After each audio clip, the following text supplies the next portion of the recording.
Hello everyone, कशा आहात सगळे? भरपूर जण वाट बघत होते की सर कधी येते नोटिफिकेशन. जोरदार बंपर वॅकन्सीजनी नोटिफिकेशन आलंय. सगळ्यात मेन डिस्कशनचा जो मुद्दा असतो सर बँक प्रेफरन्सेस कसे टाकायचे, म्हणून मी सुरुवातीलाच ठेवले बँक प्रेफरन्सेस. हे बघा, ही असिस्टंटची पोस्ट आहे, क्लरिकलची पोस्ट आहे, त्याच्यामुळे तुम्हाला महाराष्ट्राच्या बाहेर पोस्टिंग भेटत नाही. जी पण तुम्ही स्टेट टाकता त्या स्टेटमध्येच पोस्टिंग असते. किती जरी काही जरी झालं तरी तुम्हाला क्लरिकलला महाराष्ट्राच्या बाहेर पाठवत नाही.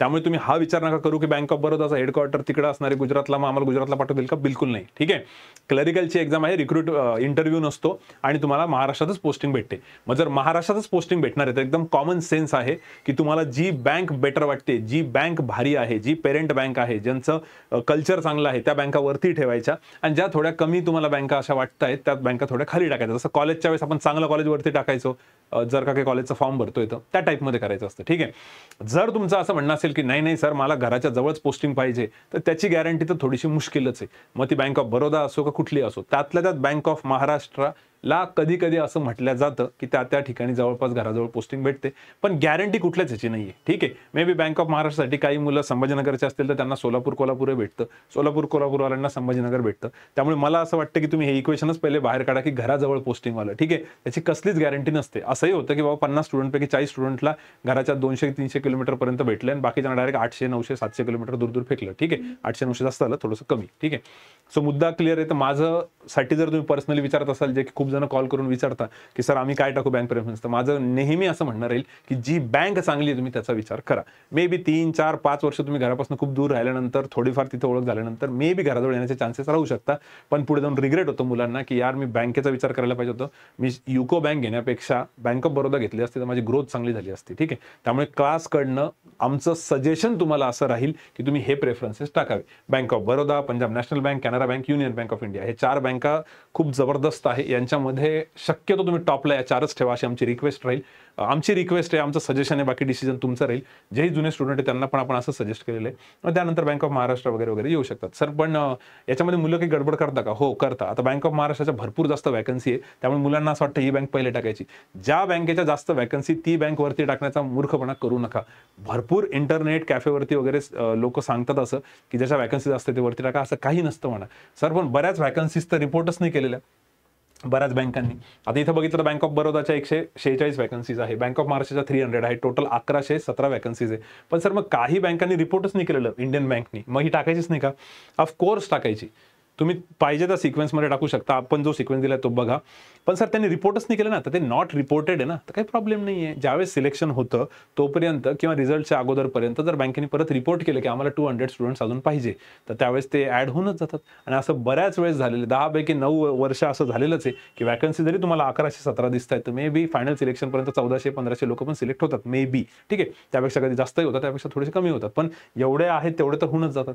सो एकदम कॉमन सेन्स आहे की जरी समजा बँकेचे वॅकन्सी रिपोर्ट नसेल केलेली, जसं की ही एक बँक आहे अजून युको बँक, तरी पण तुम्ही याचं नाव टाकायला पाहिजे, काही हरकत नाही. तर सिक्वेन्स आमच्या साईडनी हा बेस्ट राहील. आतापर्यंत मागच्या सगळ्या स्टुडंटशी डिस्कस करून आपला हाच सिक्वेन्स असतो. जर कोणाला काही सिक्वेन्स चेंज करायचा असेल तर ॲट युअर ओन रिस्क. ठीक आहे, इथं आम्ही हे सगळं क्लिअर दिलेलं आहे. याचं तुम्हाला हे भेटून जाईल टेलिग्रामवरती. ठीक आहे, तर बँके प्रेफरन्सचं क्लिअर झालंय, मी परत परत सांगतोय. आणि बँक प्रेफरन्स सोबतच अजून एक मोठा मुद्दा असतो मुलांचा, कॅटेगरीचा. बऱ्याच जणांना असं वाटतं की सर एक्झाम्पल म्हणून मी SC कॅटेगरीमध्ये आहे तर 17 वॅकन्सीज आहे, पण सर जनरल कॅटेगरी बघितल्या अनरिझर्व तर 66 वॅकन्सी आहे. तर एखादा SC कॅटेगरीचा स्टुडंट असं म्हणतो की सर मग मी SC कॅटेगरीतनं न भरता मी काय करतो, अनरिझर्वमधनं भरतो, कारण इथं वॅकन्सी जास्त आहे. ओव्हरऑल वॅकन्सी बघितल्या तर SC कॅटेगरीच्या 113 आहे, पण अनरिझर्वच्या 501 आहे. तर मग सर मी इकडनं भरू का? तर असा मूर्खपणा करू नका. ठीक आहे, का बरं सर? कारण ह्या अनरिझर्वड वॅकन्सीज आहे, म्हणजे ह्या सगळ्या कॅटेगरीला तशाही भेटून जातात. जर एक्झाम्पल कोणी SC कॅटेगरीचा असेल तर त्यासाठी या 17 एक्स्ट्राच्या वॅकन्सी असतात. या 17 प्लस या 66 अशा टोटल वॅकन्सीसाठी तुम्ही अप्लाय करता, म्हणजे 501 प्लस 113. त्यामुळे कुठली का कॅटेगरी असेल ना, SC असेल, ST असेल, EWS असेल किंवा OBC असेल, जर तुम्ही रिझर्वेशनच्या अंडर येताय तर त्या वॅकन्सीज तुमच्यासाठी एक्स्ट्रा असतात. एक्स्ट्रा म्हणजेच तुम्ही तुमच्या कॅटेगरीतनंच अप्लाय करायचं. अनरिझर्वच्या वॅकन्सीज बाय डिफॉल्ट तुम्हाला भेटून जातात. बॉटम लाईन ही आहे की तुमची जी पण कॅटेगरी आहे त्याच कॅटेगरीतनं अप्लाय करा. दुसऱ्या कॅटेगरीत वॅकन्सीज असते म्हणून तिकडं पळू नका, तो मूर्खपणा करू नका, त्याच्यात तुमचा लॉस होईल, फायदा तर काहीच होणार नाही. क्लिअर? ओके सर, पुढे वॅकन्सीचं मी क्लिअर केलं, कॅटेगरीचं मी क्लिअर केलं. ईडब्ल्यूएस जनरलमध्ये ज्यांचं ईडब्ल्यूएस असेल त्यांनी डेफिनेटली घ्या, कारण ईडब्ल्यूएसचा कट ऑफ नेहमी जनरलपेक्षा कमी लागेल किंवा तेवढाच लागेल. तर तुम्हाला एनी डे प्रॉफिटच होईल जर तुम्ही इलिजिबल असाल तर. OBC EWS certificate please, OBC आणि ईडब्ल्यूएस सर्टिफिकेटवाल्यांनी अपडेट करून घ्या. दरवर्षी अपडेट करावं लागतं. एप्रिल महिन्यामध्ये त्याचं फायनान्शियल इयर स्टार्ट झालेलं असतं, तर एप्रिलच्या मध्ये आता 2025चं तुम्हाला एप्रिलपासून अपडेट करावं लागेल. जर एप्रिल नंतर तुम्ही ओबीसी किंवा ईडब्ल्यूएस अपडेट केलेलं असेल तर ठीक, नाही तर आता इमिडिएट लवकरात लवकर करून घ्या. फॉर्म भरल्यानंतरही केलं तर कधी कधी चालतं, पण करून टाका. तुम्हाला आत्ताचं फायनान्शियल इयरचं सर्टिफिकेट पाहिजे. SC ST साठी एवढं अपडेट करायची गरज नाही पडत, पण बाकीच्यांनी हे अपडेट करून घ्या. ओके सर, बाकी इकडे ग्रॅज्युएशनचं वगैरे कसं आहे ते बघा. ग्रॅज्युएशन नेसेसरी आहे का, तर हो, त्यांनी फायनल इयर स्टुडंटला इलिजिबल ठेवलेलं नाही आहे. तुमचा रिझल्ट लागलेला पाहिजे म्हणजे ग्रॅज्युएशन झालेलं पाहिजे. ओपन युनिव्हर्सिटीची डिग्री चालते का, तर यस चालते. फायनल इयर स्टुडंट्सला नाही आहे, जोपर्यंत तुमचा रिझल्ट लागत नाही म्हणजे तुम्ही फायनल इयरला नसणारच आहे. डिप्लोमा स्टुडंट्स, डिप्लोमा नंतर जर डिग्री झालेली असेल तर चालतं, फक्त डिप्लोमा बेसिसवर नाही चालत. मिनिमम पर्सेंटेजचा काही क्रायटेरिया आहे का, तर बिलकुल नाही. पर्सेंटेज किती का असे ना, काहीच प्रॉब्लेम नाही आहे. CGPA OGPA to percentage conversion कसं करायचं, प्रत्येक युनिव्हर्सिटीचं आपापल्या मार्कशीटच्या मागे दिलेलं असतं. तुमच्या कॉलेजच्या सिनियर्सला विचारा, काही जणांचं × 9 असतं, काहींचं 9.5 असतं, काहींचं 10 असतं. त्या हिशोबाने कन्व्हर्जन करा आणि पूर्ण ओव्हरऑल पर्सेंटेज ॲग्रिगेट काढावा लागतो. म्हणजे तुमच्या सगळ्या सेमिस्टरची टोटल करायची. 8 सेमिस्टर जर असतील, एक्झाम्पल 8 सेमिस्टरची टोटल समजा 5000 असेल तर खाली 5000 लिहायचे, आणि 8ही सेमिस्टरचे जर मार्क्स काउंट केले ते जर आले 3000 तर वरती 3000 लिहायचे. तर 5000च्या डोक्यावर 3000 × 100 60% तुमचा ॲग्रिगेट झाला, जो काय ॲग्रिगेट असेल तो. सर पण या एक्झामला पर्सेंटेजचा क्रायटेरियाच नाही तर मग काय करायचं, टाकू शकतात तुम्ही, पण हा एकदा ॲग्रिगेट काढून ठेवा, कारण हा सगळ्या एक्झाम्सला लागतो. हा सेव्ह करून ठेवा, स्वतःला मेलवरती पाठवून ठेवा. कम्प्युटर नॉलेज पाहिजे का, पाहिजे असलं तरी चालतं, नसलं तरी एवढा काही इश्यू येत नाही. ठीक आहे, कारण त्याला कसं अप्लाय करायचं पुढे दिलेलं आहे. एजचा क्रायटेरिया सांगा सर, सगळ्यात महत्त्वाचा. एजचा क्रायटेरिया, ही डेट खूप इम्पॉर्टंट आहे, 1 ऑगस्ट 2025. मिनिमम जे आहे ते तुमचं बर्थ जो आहे तो 1997च्या पुढचा नाही पाहिजे. 1997च्या आधीचा नाही पाहिजे. 1997 किंवा त्याच्या पुढेच तुमचा जन्म झालेला पाहिजे. 2 ऑगस्ट 1997च्या पुढे आणि 1 ऑगस्ट 2005च्या आधीचा जन्म झालेला पाहिजे. ठीक आहे, हे कोणासाठी सर, हे जनरल कॅटेगरीसाठी, EWS कॅटेगरीसाठी आणि ओपन कॅटेगरीसाठी. म्हणजे 28 वर्ष ही एज लिमिट असते क्लरिकलला. जर OBC असेल तर 3 वर्षाचं रिलॅक्सेशन असतं म्हणजे 31, SC ST असेल तर 33, आणि PWBD असेल पर्सन विथ बेंचमार्क डिसेबिलिटी तर 10 वर्ष म्हणजेच 38, प्लस कॅटेगरी असेल तर अजून एक्स्ट्रा होऊ शकतं. ठीक आहे, आणि डायव्हर्स वुमन असतील तर 7 वर्ष त्यामध्ये एज रिलॅक्सेशन ॲड झालेलं असतं.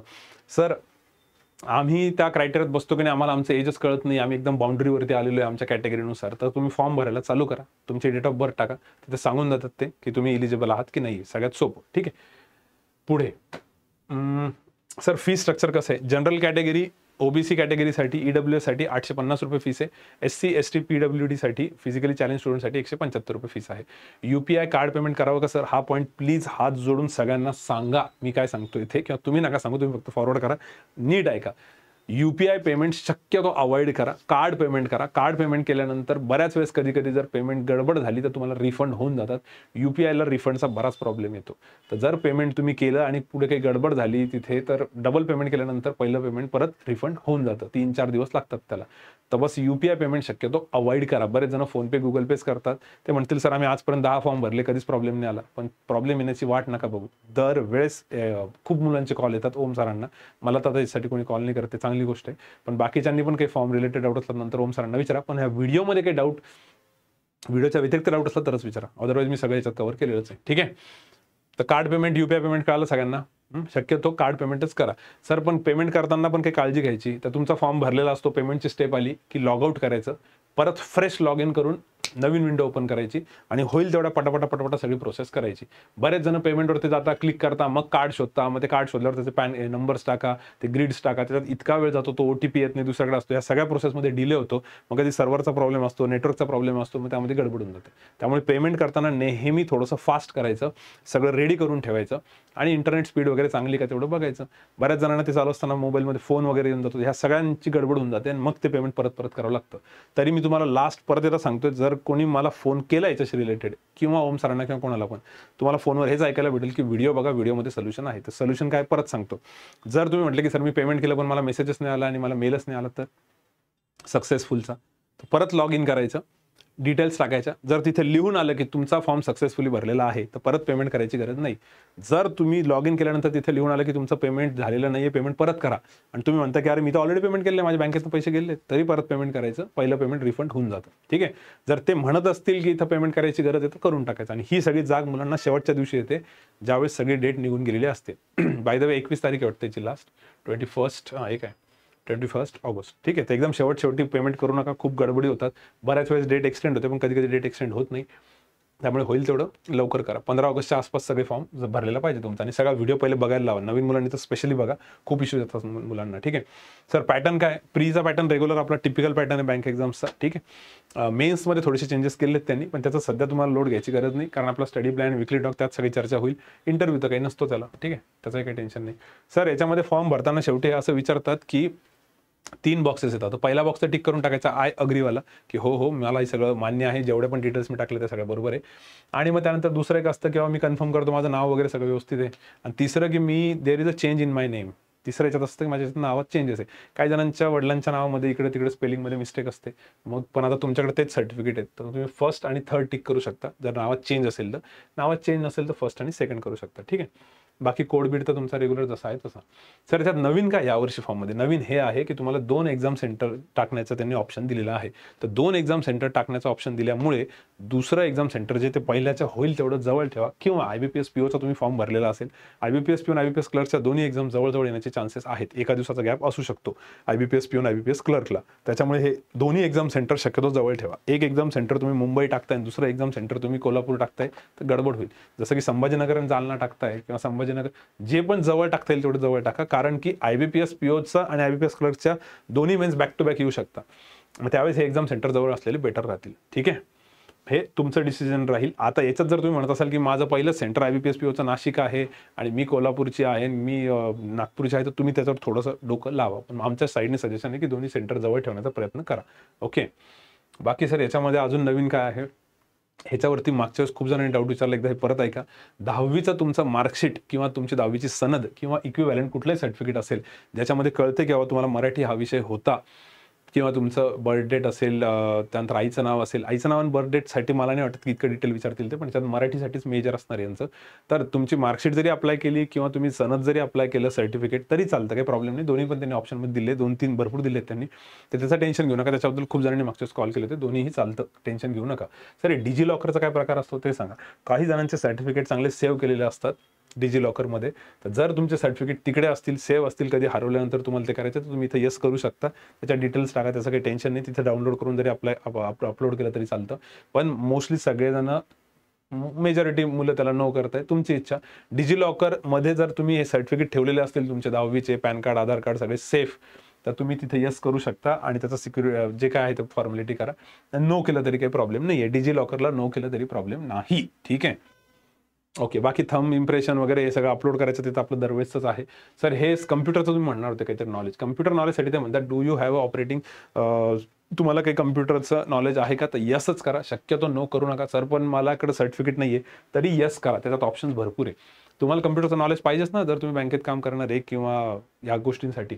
पण सर आमच्याकडे काहीच नाही चाललं. आता काही ना काही तर असणार ते बघा. सर्टिफिकेट एक तर असू शकतं तुमच्याकडे कुठला केलेला असेल तर, डिप्लोमा केलेला असेल तुम्ही कम्प्युटरमध्ये किंवा डिग्री केलेली असेल, ते पण नसेल तर सगळ्यात शेवटचा ऑप्शन आहे studied in higher school and college.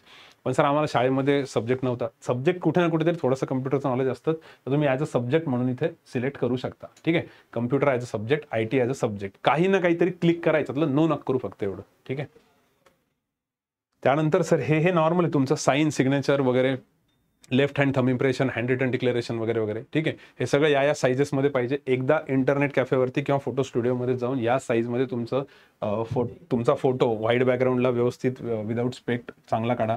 Signature जे आहे ती व्यवस्थित ठेवा. सिग्नेचर पूर्ण कॅपिटलनी पाहिजे.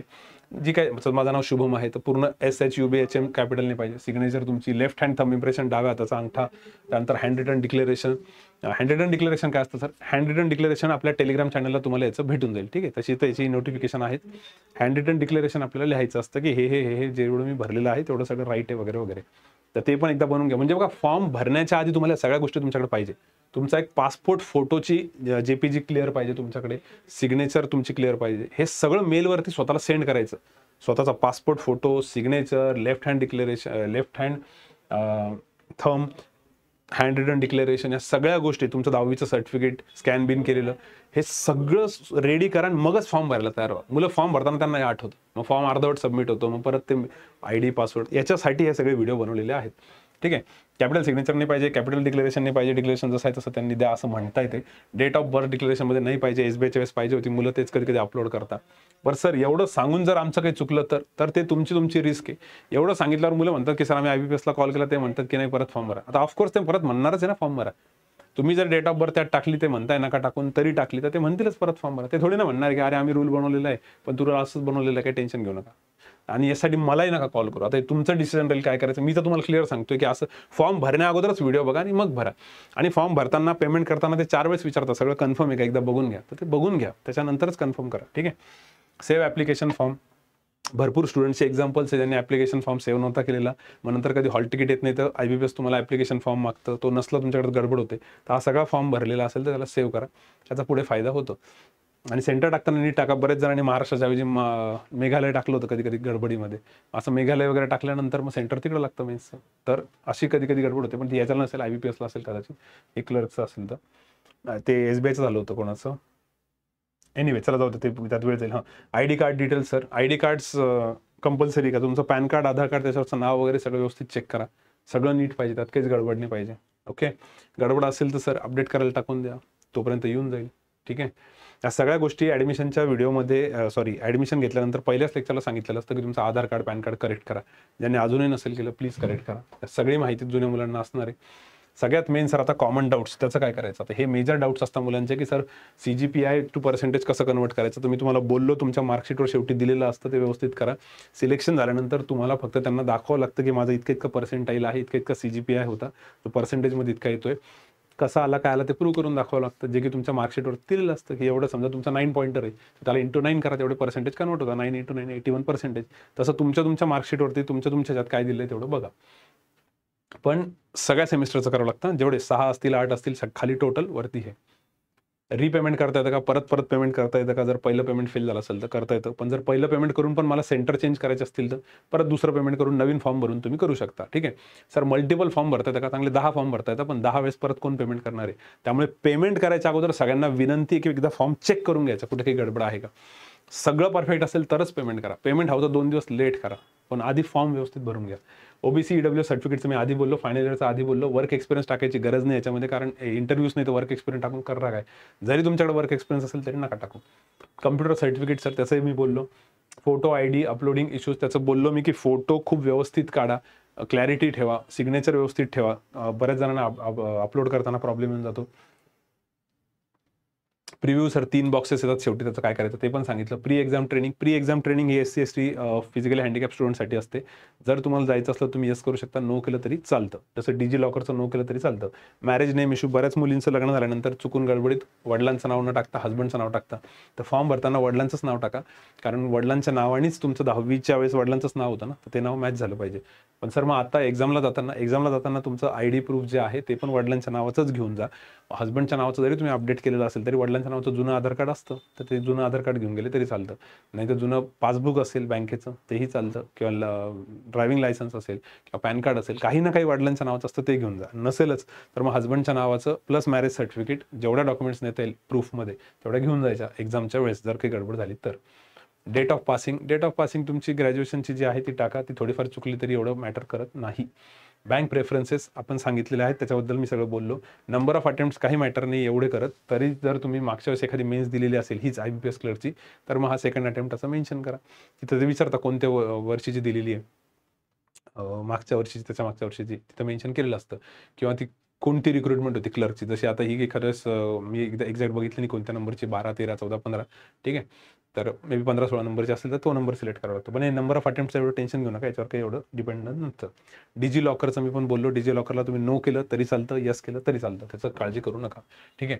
तर आय होप सगळ्यांचे सगळे डाऊट्स क्लिअर झाले असतील. याच्या व्यतिरिक्त जर कोणाचे IBPS क्लर्क्स रिलेटेड काही डाऊट्स असतील तर आपला वीकली टॉक होईल संडेला, उद्याच 3 सप्टेंबरला, तो अटेंड करा. बाकी जेवढ्याही मुलांनी शेवटपर्यंत व्हिडिओ बघितला त्यांना फक्त एक रिक्वेस्ट आहे की जे कोणी नवीन स्टुडंट असतील त्यांना हा व्हिडिओ पूर्ण बघायला लावा, कारण नवीन स्टुडंट खूप मिस्टेक करतात, परत पैसे भरतात, पैसे वाया जातात, वाईट वाटतं अशा वेळेस. त्यामुळे प्लीज त्यांना म्हणा या सगळ्या गोष्टींची काळजी घ्या. आणि एकदा फॉर्म स्वतः पण भरून बघा, तुम्हाला एक्सपिरियन्स येऊ द्या, कारण असे भरपूर फॉर्म भरायचे असतात आणि ज्या तुमच्या इम्पॉर्टंट डिटेल्स आहे, ग्रॅज्युएशनचे, पर्सेंटेज, मार्क्स, आईचं नाव, वडिलांचं नाव, हे सगळ्या डिटेल्स जे पण आहेत, जेवढ्या पण डॉक्युमेंटेशनच्या किंवा तुमचा पासपोर्ट फोटो, आयडी प्रूफ वगैरे, हे सगळंच्या सगळं मेलवरती स्वतःला सेंड करून ठेवायचं व्यवस्थित एकदम, कारण हे खूप वेळेस लागतं. दरवेळेस तेच परत हे करणार. मेलवरती म्हणजे ते सेफ राहील. व्हॉट्सअपला परत डिलीट झालं, टेलिग्रामला गडबड झाली, त्याच्यासाठी मी बोललो. ठीक आहे, क्लिअर.